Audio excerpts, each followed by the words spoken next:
You're listening to a Frequency Podcast Network production. The Brock and Dalby Podcast. This is the Brock and Dalby Podcast. Welcome to Friday. My name is Brock. I'm Dalby. Yes, welcome back, sir. It's funny, I never thought I'd get tired of hearing that song, but I keep getting sick. I will say there was a theory Yeah? that you snuck off to Vegas to go to WrestleMania this weekend. I heard that, and I do love the idea that I would just start burning sick days. Like, we've had calls. We've exchanged text messages of me being ill. I'm not going to lie. Someone messaged me on Instagram about it the other day, and I was like, nah, there's no way. Like, he'd tell me, and I happened to be in your neighborhood, so I took a drive by, and I saw the car was still here. Good, there you go. And then I told Courtney, I was like, yeah, someone was saying maybe he went to WrestleMania, and she was like, could have got a ride to the airport, you know? Instead of paying for parking. Yeah. Yeah, no, I mean, probably the two things that make it most likely that I didn't go to WrestleMania is, one, I wouldn't be able to talk about it. What a bummer WrestleMania experience to have to hide it afterwards. You'd be a dead giveaway. 100%. And then two, I can't afford that shit. What are you talking about? Do want to ask, though, I don't know what's going on. What's the big match for WrestleMania this weekend? So it's two nights, as always. Yeah. It's the belts on the line. CM Punk and Roman Reigns is main eventing night 2. What's your prediction for that? I think CM Punk will win, only because Roman Reigns is basically like, I'm a dad now and I'm not working full time. And that feels like a weird guy to give the title to. Gives him an excuse to go on hiatus for a bit. Right. But then again, Brock Lesnar's been doing that for like a decade now, so maybe. Is night one the one where Pat McAfee is for some reason in there? Yeah. So Cody Rhodes, son of Dusty Rhodes, legend, is taking on Randy Orton, one of the greatest of all The time. legend killer. They have 20 years of history. Like, Cody Rhodes debuted, let me nerd out. Cody Rhodes debuted as Randy Orton's underling, sidekick. They've grown up in the business together. Both multi-generational stars. Why the hell is Pat McAfee here, the punter from the Indianapolis Colts? And it's this beautiful passion that you have why people thought you left to go to Las Vegas this week. And then I faked sick days to go to WrestleMania. This is the Brock and Dalby Podcast. Saw a vanity plate yesterday, and I immediately wanted to like thumbs up, high five the driver of the car. It said Blood Taker. How was it spelled? BLUDTAKR. So easily readable, and I have to assume that this person is either someone who works at like the blood clinic, someone who works at a testing facility, or what was that? Murderer? Serial killer Dexter? Yeah. In either way, I was like, that's a really clever license plate. I mean, not clever if you're a murderer. You kind of just, I understand it if it's your profession, but you'd think you'd want to lay a little more low than that, right? I guess, but also like the idea of hide in plain sight. Like, the guy's license plate is Blood Taker. He wouldn't get that if he was murdering people. Could be a sick license plate for a fighter, too. Ooh, and that was because immediately, obviously, there's Taker. So my brain goes to Undertaker. Yeah. Blood Taker is like an MMA nickname, would be sick. Or could be a vampire. Or could be a vampire. I am willing to believe with all these billionaires out there in the world, there is a secret society of vampires. I always have a love for vanity plates, but then like I feel like it'd be too paranoid if I ever cut someone off. Yeah, I've thought about like, especially like doing what we do for a living, like how cool would some sort of Brock and Dalby show plate be, or even just like I'm Dalby would be a great plate. Hey, the way you drive, do not do that. No, there's a reason I don't have one. Not ever do that. I thought it was a cool idea, but then I thought about it more, and I'm too easily identifiable. Friggin' radio guy 21 cut me off in traffic. I know exactly who it is in that damn Mazda. Listen, I drive too fast for anybody to get my license plate, all right? It's fine. Do you remember, I feel like it was 2 years ago, there was that license plate I saw, and it was IELMN8DK. Oh, yeah. And we thought it was like, I eliminate. Yeah. The DK was questionable choice. And then someone texted and was like, no, that's my boss. He runs his own dentist office. It's I eliminate decay. Yeah, like tooth decay. I thought it was like, I eliminate. That's where a vanity license plate can go good or can go bad. Like I said, like Blood Taker, like very easy to read, easy to figure out what it is. You've got a few options with it. Whereas like I eliminate DK, and you're like, what is that I mean? thought it was like someone advertising for their OnlyFans or something, you know? Right. Like, I mean, if you're going to go dentist, go like tooth puller or something like that with the number 2 at the front. Like, you have options that aren't easily misconstrued. But then again, like I'm saying, like that guy cut you off. You're like, I'm going to show up to that dentist's office and I'm going to take your teeth out, you know? The Brock and Dalby Podcast. So we were talking about vanity plates. Got a few good ones on the text line here. I think my favorite one is somebody called and texted in and said that he's seen one that says it's TAT and then 222. It's tattoos. Okay, yeah. That's very clever. And then Dave sent in one, and I don't know if this is Dave's or not, but it's Bad Man 1. And I feel like if I'm behind Bad Man 1, I am judging every movement on the road. You better have gotten out of jail or something. That's just it. We do have Ray on the phone, though. Ray sent us a picture. Yeah, explain the photo that you sent to us, Ray. I was working down in Napanee, and I was just out doing some shopping and stuff, and I saw that thing parked in a parking lot. Just had to get a photo. There's BJ King. I'm really bummed out that it's not your car, because now none of us are going to know what that means. I mean, He's the king of something. I don't know. You know, it makes me mad because there's that guy in Saskatchewan that got denied the ass man, but somehow BJ King is allowed. Yeah. Dick Osman can't have his Osman. King, right? Maybe it's Can't be the BJ King. Maybe he runs like a Booster Juice location. That would make sense. Yeah. Maybe he's just a big Blue Jays fan. Maybe. Could be. Big beef jerky guy. Ooh. I guess without meeting the guy, you can leave a lot to the imagination, I guess. He runs an Old Navy. He loves blue jeans. Yeah.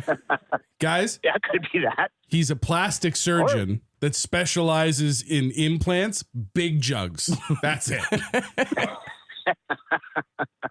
Or maybe he's just really good at jobs. Maybe.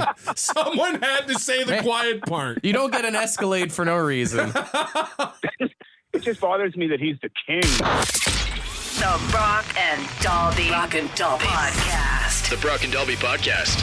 NHL playoffs are kicking off this weekend, so it is time to say welcome back. Even if you are like both of us and you don't have teams in the I playoffs. was going to say, as a Leaf fan and a Red Wing fan, I don't know if we get to welcome anything to the postseason this year. Hey, you know what we can say welcome back to? Welcome back to just enjoying watching hockey and not being stressed out about your dog in the race. Welcome back.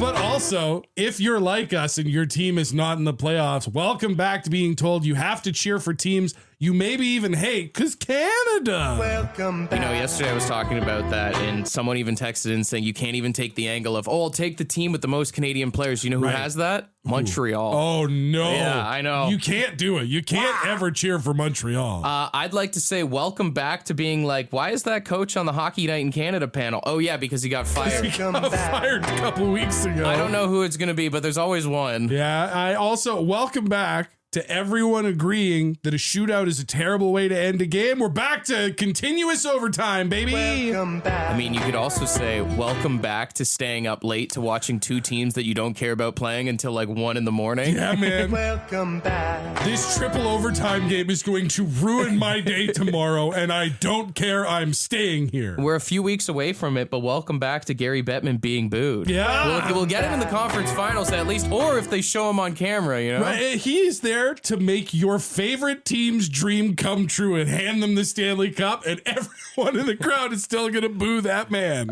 Finally, I would like to say welcome back to annoying commercials that are going to be overplayed by the company that we work for. Welcome back. Lay it on the line! Just in case some of you forgot from last year. This is the Brock and Dalby Podcast. It's time for Brock and Dalby's draft. We're doing a draft today on the worst things to have to do in the rain in honor of Jackson, who was talking about having to work the other day in the rain. So working in the rain is off the board because that's what inspired the draft. Not that we would know anything about it either. Couple of soft indoor office kids. Valid. I did win rock, paper, scissors. I do have first overall pick. I'm going to pick something that is near and dear to my heart, as I've had to do this on no less than 3 occasions. That's moving in the rain. Moving. Packing your stuff up to the car, unpacking it at a new place while it's pissing rain everywhere.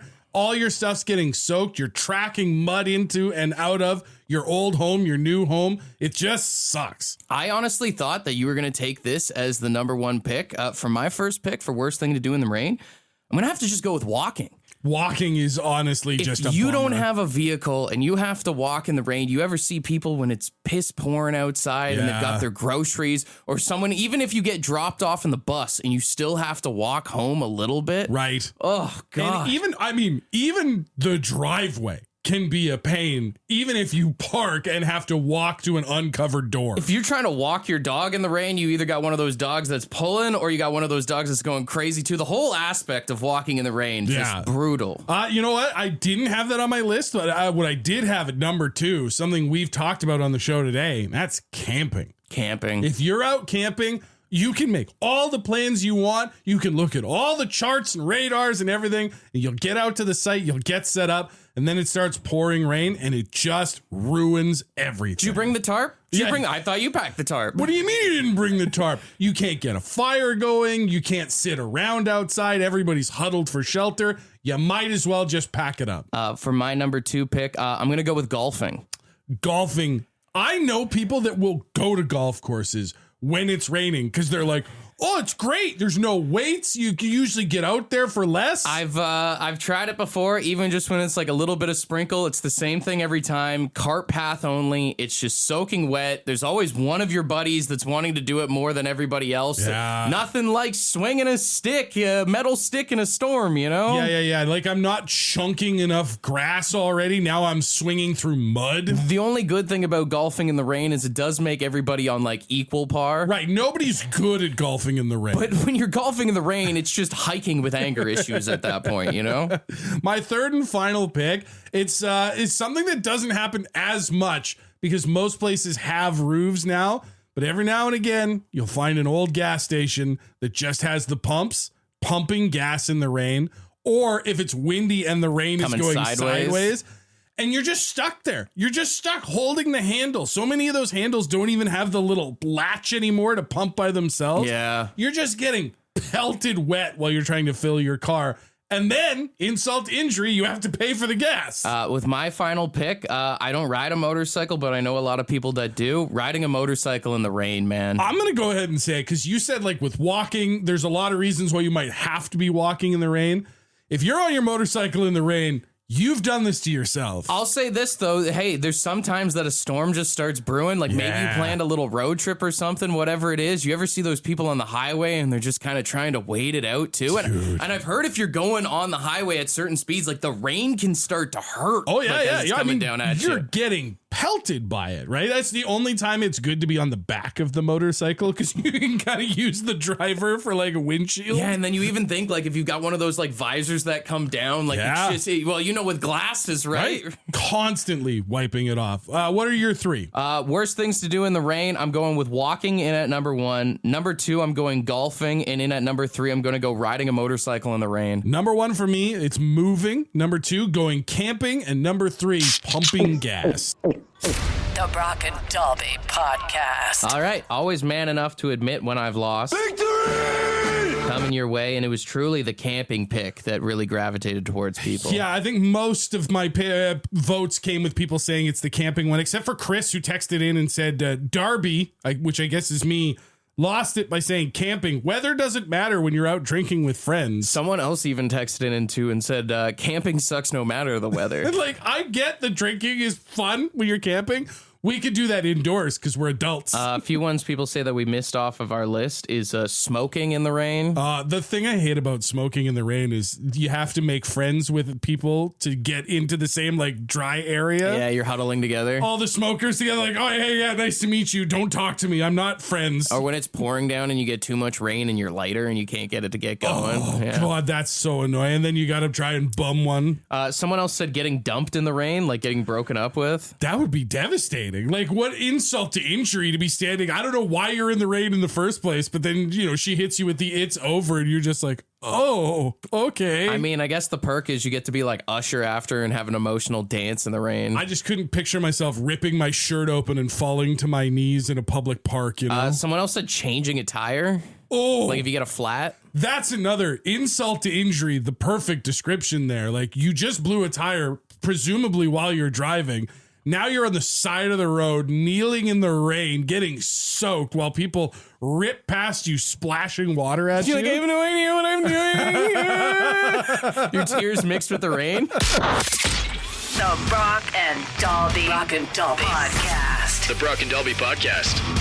One of our favorite things that we do on the show is our contest, What the Meow, where we meow a song to you guys, and you guys have to try and figure out what it is. It's our favorite. It's not everybody's favorite, but it's a lot of fun to meow. Apparently, I think a lot of pilots would like that contest because there's been a huge problem lately of pilots meowing over the air traffic control line. Like on the radio while they're flying. Yeah, listen to this news clip.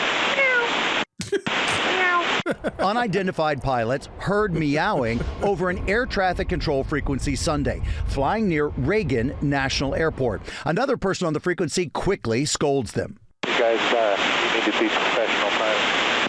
But these pilots responding with more animal noises. Meow, meow, meow, meow.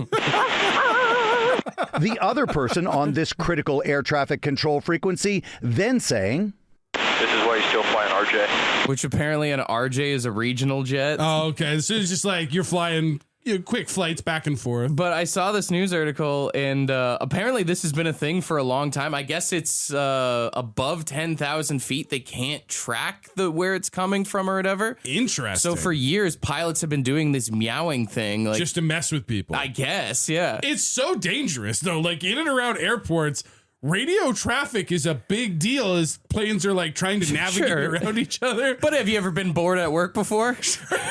I've meowed bored at work before, so I do understand. I mean, I say that, but then again, like you wouldn't want to find out you're on the plane where your pilot's like meow, meow, meow, meow, Right. meow, meow, meow, meow. Like I can understand being bored, goofing off, dicking around at work, but imagine you're like circling a busy airport at 10,000 feet or whatever, and the stewardess opens the door and you just hear meow, meow, meow, meow, meow. You're like, hey man, can you maybe take this a little more seriously and get us on the ground? I mean, if the flight's going down, have a little fun, boys. I guess. Sure. Hey, if we're crashing, it's every man for himself. But if we still got a chance to put this thing down, I will say I do love the air traffic controller guy talking a little ish to them with. This is why you still fly an RJ.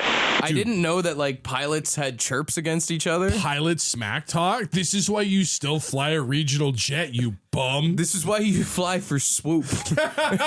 Just talking smack. This is the Brock and Dalby Podcast. So I saw a new trend because we are coming up to wedding season here in Canada. Apparently, the big new trend in North America is not necessarily destination weddings this year, cruise weddings. Oh. Taking your bride to be, groom to be, getting on a boat with all of your friends and family along and getting married by a ship's captain. That sounds terrible, to be honest. I know, that's why I wanted to bring this up, because I know that you are famously anti-cruise. You have gone on record as You saying... just feel so trapped when you're on there. It's fun for a couple of days, then it's But hear me out from a cost perspective, because that's why this is growing in popularity. Are you saying it's cheap?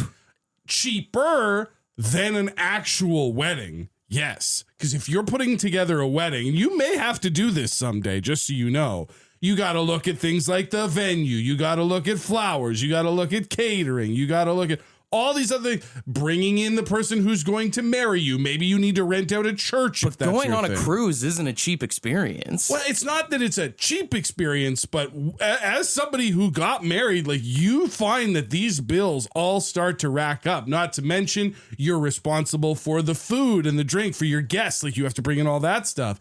Whereas if you're on a cruise, it's kind of like going to an all-inclusive resort in that all of that stuff is part of the bill. Like you've already paid for it. You're just going to let people eat the all-you-can-eat hot dog buffet? That's kind of it. Yeah, they're saying like they have activity planners on cruises, so you can have them take care of all of the extracurriculars, all the excursions that you would do, and then the ship's captain will just come down for the actual ceremony. Someone else will take care of all of the decorating and stuff like that. You literally just have to show up on one day of your cruise, say your I do's, and then go back to swimming in other people's filth. I mean, I guess. I just feel like the only true perk of having your wedding on a cruise is, to quote Dennis Reynolds, it's the implication.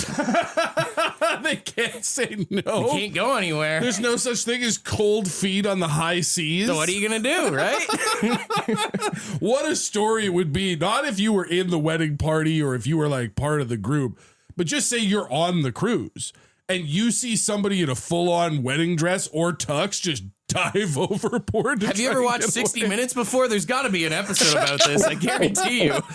The Brock and Dalby Podcast. Doug Ford has announced that Ontarians will be allowed to drink in provincial parks this summer. So once again, provincial parks, not like every single park.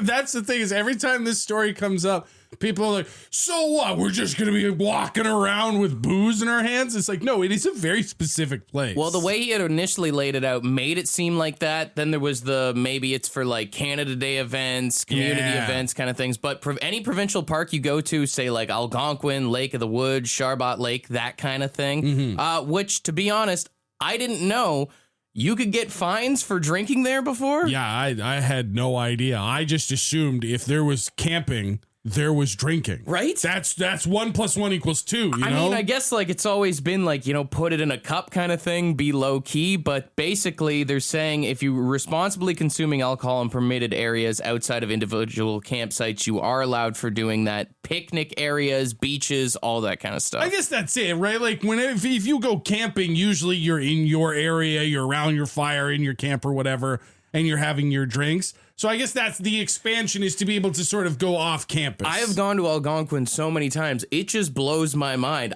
I always thought drinking was just part of the camping experience. I didn't know I was breaking any rules. How many back fees do you owe going back now? I've literally like rented canoes from people, throwing in flats of beer, and not one person ever said anything to me before. The Brock and Dalby Podcast. The Brock and Dalby Podcast. Crikey, it's time for Animal Impressions with Croc and Digby. Sorry, Brock and Dalby. All right, today for Animal Impressions, we have got $100 in Lotto Max tickets to give away, and we are asking you to be a bull at the rodeo. The bull rider is about to hop on your back or has just hopped on your back. What is going through your mind? I mean, you see that gate open and the bull shoots out and they're flying around. It's a ballet of violence, but what is going through the bull's mind? If you are not one of our bulls, that does make you a judge. So as always, 762-555, let us know what bull you like the best here. We will start with Lynn. I'm about 2,000 pounds, buddy. You're what, $150? Hang on, you're going for the ride of your life or the end of it. Jesus, Lynn. Honestly, though, some of those bull rides, that sounds accurate. They don't look like they enjoy it. No. Yeah. Okay, here's another one. Hi, it's Lucas, and this is my impression of the violated bull. No, get off, no. Yeah, it's probably a lot like that, to be honest. I just don't know how I feel about calling it the violated bull. I mean, if you ask PETA, I'm sure they'd say that. True. All right, we've got Brad here. Oh, man, I got an itchy back. Oh, perfect. There's good. You jumped on my back there. All right, get my back. It's there. Lower. No, lower. No, down over. No, down over there. No, down. See, the first two bulls didn't like it. Yeah. This one likes it. Right, he's not trying to buck the guy off. He's just trying to help him get into the right position to scratch that itch. All the animal groups that don't like it. Yeah. And maybe they're trying to help the bulls. You don't know. Okay, we'll do a couple more here. Hey, yo, that's kind of different. That's not what we usually do here. I'm gonna throw you off now. All right. What is that accent? Well, you've heard of the Italian stallion. That's the Italian bull. I don't know why that one broke me. Hey, yo, that's kind of different. That's not what we usually do here. I'm gonna throw you off now. I don't play that way, all right? man.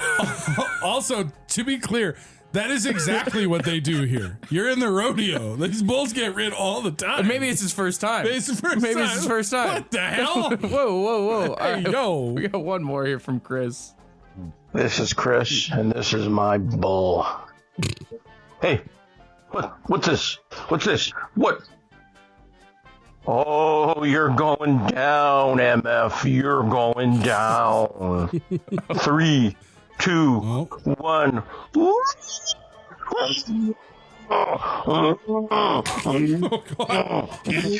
is that? I know the phone cut out there a little bit, but those grunts are.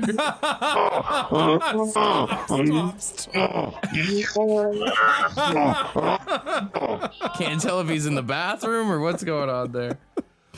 Well, we certainly did run the gamut of options for today. I'm just gonna go with Ayo. Hey, yo, that's kind of different. Andrew Dice Bull. Yes. That's my favorite one this morning. I'm seeing a lot of text for it as well. I won't stand in your way. I think it's hilarious. Tony Bolpano? Hey, yo, that's kind of different. That's not what we usually do here. I'm gonna throw you off now. All right? All right. Keep on rolling, partner. I can't breathe. Oh, he's done. Oh, he's done. You get the ding. You get the round of applause. $100 in Lotto Max tickets. Bada bing, bada boom. Bada bing, bada boom.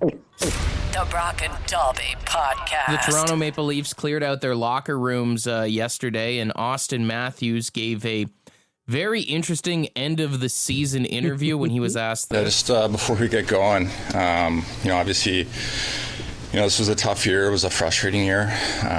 We didn't meet the goals or the expectations that we set out at the start. And ultimately, that's on me. That's on us as players. We're the ones that, have to go out there and compete and play the game. And, we didn't do that well enough this year, consistently enough this year to put ourselves in a better spot. And then someone asked him about what he thinks his future in Toronto is going to be like, and he said this. Their thoughts on what you think of the future of this franchise and your place within it. I'm sure you've heard that. How do you view your future with the Leafs moving forward beyond the season? Yeah, I can't predict the future. Obviously, there's steps that kind of have to, take place. They're going to hire new leadership at management and stuff like that. I don't really know. I think that's kind of, like I said, I can't really predict the future. What an answer. Austin Matthews texting Mitch Marner like, hey, you got any room over there? I love Austin Matthews to death, but I understand if he doesn't come back, but also, you got to get the C off that guy's chest, dude. Well, he's got about as much finish in that question as he does in his usual playoff offensive output. And don't get me wrong, I understand the Toronto media is the absolute worst, but you got to have a better answer than that, brother. It's just the problem with it is he's trying to be diplomatic and not answer by being like, I can't predict the future.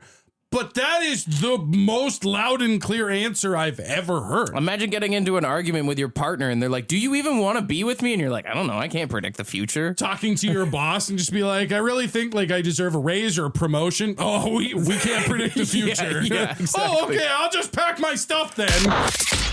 The Brock and Dalby Podcast. The Brock and Dalby Podcast. Yesterday, it was announced that Jackass Best and Last, the alleged final movie, will be released in theaters June 26th. I'm really excited about that last part because we've talked about this. It's starting to get a little scary to see these guys doing stunts. I will say it is kind of cool. It makes you a little nostalgic at the fact that Jackass and Scary Movie 6 will be released on the same day. Oh, really? Yeah. What year is it? I know. What year are we living in right now where you got a new Jackass movie? You've got a new Scary Movie. Look at bands like Limp Bizkit and all this crap that are on the rise once again. Motorola's making flip phones. If I can find my way to see the new Jackass movie and then go see Creed live in concert, that would just really set me back. And there's a war in the Middle East going on right now. That's a real cherry on top. I know the kids are down for the nostalgic, early 2000 stuff, but it's kind of getting out of hand, isn't it? Want to be a part of the podcast? Leave a message on the Bad Line. The Bad Line is the answering machine for the Brock and Dalby Show. To get the number, text the word BAD to 762-555. Thanks for listening to the Brock and Dalby Podcast.